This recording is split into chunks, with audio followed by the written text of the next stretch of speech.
நடிகர் சரத்குமாருக்கு super star Rajinikanth அவர்களைப் போல வரணும் அப்படின்னு ஒரு மிகப்பெரிய ஆசை இருக்கும் அப்படின்னு நினைக்கிறேன். ஏன்னா நிறைய இடங்களில் அதை அவர் மறைமுகமாக வெளிக்காட்டிகிட்டே தான் இருக்கார். இப்போவும் ஒரு சம்பவம் அப்படி தான் பண்ணியிருக்காரு. அதுவும் சூப்பர் ஸ்டார் இந்த உயரத்தில் இருக்காரே, நம்ம இப்படி இருக்கமே அப்படின்னு நினச்சி சூப்பர் ஸ்டார் மேலே சில நேரங்களில் பொறாமைலாம் கூட பட்டிருக்காரு. அது எல்லாத்தையும் நம்ம கடந்த காலங்களில் பார்த்துருக்கோம். இப்போது சமீபத்தில் ஸ்மைல் மேன் அப்படின்னு ஒரு படம் நடிச்சிருப்பார் போல். அந்த படத்தோட ப்ரெஸ் மீட்டில் பேசும்போது கூட என்ன சொல்கிறார் அப்படின்னா, ஸ்மைல் மேன் அப்படின்னு முதல்ல ஒரு படம் இருக்கே, நீங்கள் ஏன் அந்த டைட்டில் வச்சிங்க, டைட்டிலுக்கா பஞ்சம் அப்படின்னு பத்திரிகையாளர்கள் கேள்வி கேட்டாங்க. அதற்கு இவர் உடனே சூப்பர் ஸ்டாருக்கு போயிட்டார். ரஜினி சார் தான் கூலி அப்படின்னு டைட்டில் வச்சுருக்காரு. கூலி அப்படிங்கிற படம் முதல்ல வந்துருச்சு. கூலி அப்படிங்கிற படத்தில் நான் தான் நடிச்சிருந்தேன். அவர் மட்டும் அப்படி வைக்கிறாரு, அவர்கிட்ட அதை கேட்க மாட்டேங்கிறீங்க, எங்கிட்ட மட்டும் கேட்குறீங்க அப்படின்னு சொல்கிறாரு.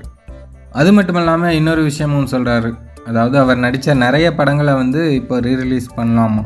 நட்புக்காக, ஏய், நாட்டாம, சூரியவம்சம், மானஸ்தன், இப்படி இந்த தலைமுறையினர் பார்க்காத நிறைய படங்களை ரீரிலீஸ் பண்ணலாம். இந்த மாதிரியான படங்களும் இங்கே வந்திருக்கு அப்படின்னு காட்டலாம் அப்படின்னு பேசிகிட்டு இருந்தார். அதாவது இந்த ரீரிலீஸ் அப்படிங்கிறது இப்போது தளபதி படம் செக்கப்போடு போட்டுட்ருக்கு இல்லையா, அதனால் அவருடைய படமும் நிறைய படம் ரீரிலீஸ் பண்ணலாம் அப்படின்னு அவர் சொல்கிறாரு. பண்ணலாம், ரைட்டு, பார்க்குறதுக்கு ஆள் வேணும்ல. சரத்குமார் நம்மளும் சூப்பர் ஸ்டார் போல தான் அப்படின்னு நினச்சிக்குவார் போல். ஏன்னா கொஞ்ச நாளைக்கு முன்னாடி கூட ஒரு விஷயம் பேசியிருந்தார். சூப்பர் ஸ்டார் பெருசா, சூப்பரின் ஸ்டார் பெருசா, நான் தான் பெருசு அப்படிங்கிற மாதிரிலாம் பேசியிருந்தார். தலைவர் மாதிரி வரணும் அப்படிங்கிறது எல்லாருக்குமே ஒரு ஆசை இருக்கும். ஏன்னா எந்த ஒரு துறைனாலும் நம்பர் 1 இடத்துல இருக்கிறவங்க மாதிரி தான் நம்மளும் வரணும் அப்படின்னு எல்லாருமே ஆசைப்படுவாங்க. அதே போல் தலைவர் மாதிரி வரணுங்கிறது எல்லா நடிகர்களுக்குமே ஒரு மிகப்பெரிய ஆசை, கனவு எல்லாமே. பட் அதற்காக தலைவரை பார்த்து பொறாமப்படுறது, அந்த மாதிரி விஷயங்கள்லாம் பண்ணக்கூடாது. ஆனால் தலைவர் இது எல்லாத்தையும் பொருட்படுத்துகிறதே கிடையாது.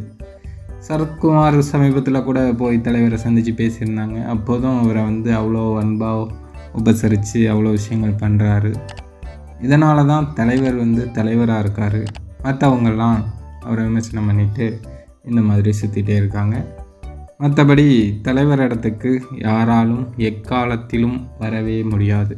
ஒரே தலைவர், ஒரே சூப்பர் ஸ்டார், ஒரே ரஜினிகாந்த் தான்.